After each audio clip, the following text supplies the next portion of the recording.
بسم الله الرحمن الرحیم حامد و مصلی. محترمینو، یو محترم رور دا پوښتنه کړې ده چې زموږ یو ملګری پر سفر د تلو اراده درلودله، خو په دا سهار باندې دی مقیم و، پر خپل کور و. پیشلمه یې وکړي، سهار یې روژه وله، دی پر 8 بجې باندې روژه ماته کړه، د کور والا سره جماع وکړله او بیا دی ماپښین پر سفر باندې کلی. نو آیا اوس پر ده باندې کفاره سته او که نسته؟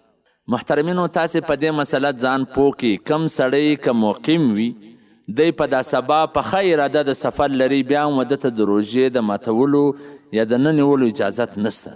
دی به پر پیشلمې باندې روژه نسی. بعد کې که چیرې په سفر کې روان سو، بیا د یوه جسه ماته کله، نو بیا کفاره نسته باندې.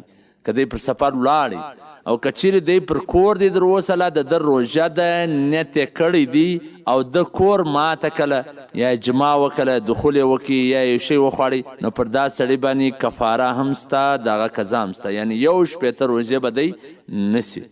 ځکه که چیرې داسې کفارې معاف کېدلی، نو بیا چې هر سړي روژه ماتولی او پر سفر به تللی دی خلاص، خو داسې روژه کفارې څه سړی خلاصېدی نسی. دغه سړی مقیم و، د اقامت په ځای کې پر خپل کور باندې قصدن روژه ماته کړه، نو اوس پر ده باندې کفاره او قضا دواړه لازمه دي. 1 به روژې به نسی. په حواله سره د احسن الفتاوا جلد نمبر 3 صفحه نمبر 459. په حواله سره د رد محتار جلد نمبر 1 صفحه نمبر 160. نو محترمینو، پر دغه سړي باندې کفاره او قضا دواړه راغلي دي. والسلام. ستاسو د دیني پوښتنو ځوابونکی مولوي عبدالرحمن سمین صاحب.